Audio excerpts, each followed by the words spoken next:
पहले ही कटिहार में करोड़ों रुपए की कटाव निरोधी योजना सवालों के घेरे में आ गई है। मनिहारी प्रखंड की धुरियाही पंचायत में गंगा किनारे करीब 2.5 करोड़ रुपए की लागत से बनाया गया एप्रोन तेज कटाव की भेंट चढ़ गया और उसका बड़ा हिस्सा नदी में समा गया। जिस निर्माण को बाढ़ और कटाव से सुरक्षा का मजबूत कवच माना जा रहा था, वह पहली बड़ी चुनौती में ही धराशायी हो गया।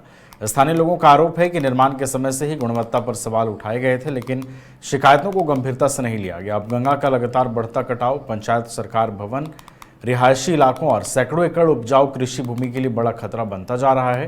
खेती पर निर्भर हजारों लोगों के सामने आजीविका और आशियाने दोनों पर संकट मंडरा रहा है। मामले की गंभीरता को देखते हुए कटिहार के जिलाधिकारी आशुतोष द्विवेदी ने विभागीय जांच और दोषियों पर कार्रवाई का भरोसा दिया है।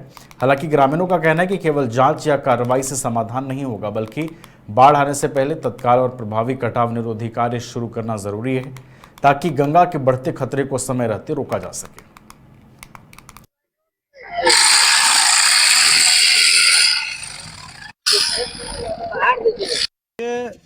हम लोग को वहाँ पर मुखिया जी और हमारे समिति साहब और पंचायत अध्यक्ष वगैरह जो है हम लोग को खबर दिए थे, और वहाँ पर जो है कटाव जो है पहले से भी काफ़ी हो रहा था, तो उस पर काम हो रहा था, लेकिन धीमी गति से काम होने के कारण जो है वो सक्सेसफुल नहीं हुआ।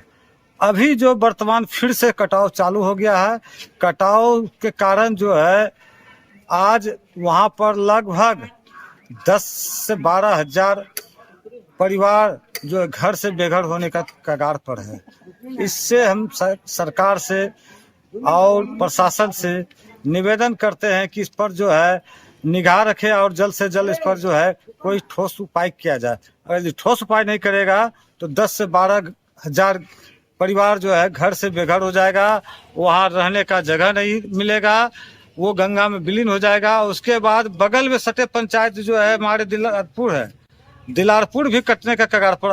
हम लोग इसके लिए पूर्व में जब काम चल रहा था तभी एक सिटी इंजीनियर ने भी एक बार जा करके शिकायत आई तो जांच की थी, और अभी जो ध्वस्त हो गया है उसके लिए हम लोग विभाग से अनुरोध करेंगे कि क्योंकि ये टेक्निकल वर्क है और कोई डिपार्टमेंट दूसरा ऐसा नहीं जो इस प्रकार का काम करता हो, और अगर उसी डिपार्टमेंट लोगों से जांच यहाँ मान लीजिए दूसरे प्रमंडल से कराएंगे तो वो भी ठीक नहीं रहेगा। हम लोग इसीलिए विभाग स्तर से एक विशेष टीम गठित करवा रहे हैं जो सारे बिंदुओं पर, चाहे वो टेक्निकल इश्यूज हो चाहे जैसे इश्यूज हो, विभाग स्तर की एक टीम, उच्च स्तरीय टीम आकर के इसकी जांच करेगी और उसमें जो भी लोग दोषी पाए जाएंगे उनके ऊपर कड़ी से कड़ी कार्रवाई की जाएगी। सर फिलहाल क्या आदेश दिए गए?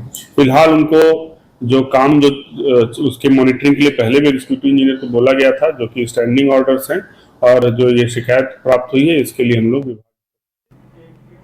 कैमूर जिले में 3 जुलाई से लापता एक महिला को पुलिस ने मोहनिया से बेहोशी की हालत में बरामद किया है। भभुआ बाजार से रहस्यमयी परिस्थितियों में गायब हुई महिला एमपी कॉलेज के पीछे एक बंद और सुनसान मकान में मिली। टावर लोकेशन और तकनीकी अनुसंधान के आधार पर भभुआ मोहनिया थाना और DIU की संयुक्त टीम ने करीब 12 घंटे तक लगातार सर्च ऑपरेशन चलाया। महिला के पिता ने दावा किया कि उनकी बेटी ने फोन कर अपहरण किए जाने की बात कही थी। फिलहाल महिला का इलाज जारी है और पुलिस पूरे मामले की जांच में जुटी है। जानकारी के अनुसार सोनन थाना क्षेत्र के पंचगावा गांव निवासी निर्मल बिंद की पुत्री तेतरा देवी 3 जुलाई को भभुआ बाजार खरीदारी और बैंक खाता जांच कराने आई थी। इसके बाद वो अचानक लापता हो गई। परिजनों ने काफी तलाश की, लेकिन कोई सुराग नहीं मिलने पर भभुआ थाने में गुमशुदगी की प्राथमिकी दर्ज कराई गई। पुलिस ने मोबाइल के टावर लोकेशन और तकनीकी साक्ष्यों के आधार पर खोजबीन शुरू की।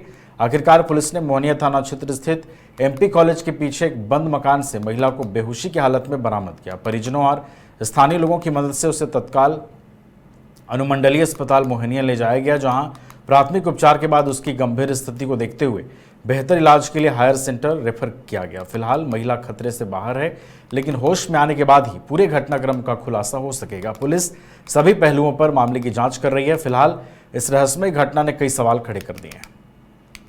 जी सर, करना कुछ हो पाएगा। हाँ, एक महिला आई है तेतर देवी नाम करके, जो बेहोश है, बात नहीं कर रही है। उसको हम लोग प्राइमरी ट्रीटमेंट करके अब रेफर कर रहे हैं सदर हॉस्पिटल भभुआ में। कौन लाया था सर? क्या कुछ मामला बताइए। मोहनिया पुलिस लेके आई थी और उनके कुछ परिजन आए थे साथ में। रेफर किया जा रहा है? उनको रेफर किया जा रहा है। क्या नाम होगा सर? डॉक्टर अब्दुल हामिद। मामला यही था कि वो लड़की हमारा आई थी मार्केट बाजार करने के लिए, और बाजार कर थोड़ा बैंक पर कह रही थी कि जाएंगे, अपना खाता चेक कराएंगे। उसके बाद उसको हम पैसा दिए थे और बाजार करेंगे। उसके बाद सुबह वो अपने गांव जाने वाली थी। उसी दिन बाजार से उसका गायब हो गई है। कहाँ से, कौन से बाजार से? भभुआ से। कब की घटना है? 3 तारीख को है। पटना सिटी में जल जमाव की समस्या के स्थायी समाधान की दिशा में एक महत्वपूर्ण उपलब्धि के तहत बाईपास करमली चक स्थित लगभग 20 करोड़ रुपए की लागत से निर्मित संप हाउस का ट्रायल रन पटना साहिब के विधायक रत्नेश कुशवाहा द्वारा विधिवत पूजा अर्चना और नारियल फोड़कर किया गया। इस मौके पर विधायक रत्नेश कुशवाहा ने कहा कि संप हाउस की चालू होने से इस वर्ष बरसात के दौरान वार्ड संख्या 66 है, 67 है, 68 और 69 के हजारों लोगों को जल जमाव की समस्या से बड़ी राहत मिलेगी। यह परियोजना पटना सिटी की जल निकासी व्यवस्था को सुदृढ़ बनाने की दिशा में एक ऐतिहासिक मील का पत्थर साबित होगी।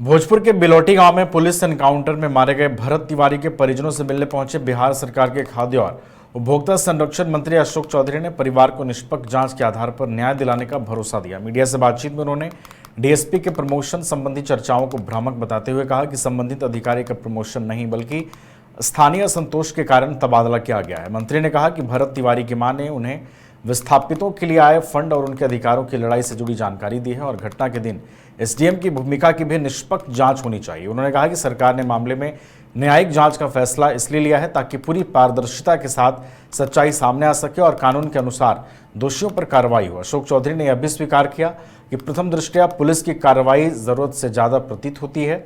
वहीं परिजनों से बातचीत के दौरान उन्होंने मुख्यमंत्री के खिलाफ अपमानजनक भाषा के इस्तेमाल से बचने की अपील करते हुए कहा कि लोकतांत्रिक व्यवस्था में सभी को मर्यादा बनाए रखनी चाहिए और सरकार पीड़ित परिवार को न्याय दिलाने के लिए प्रतिबद्ध है।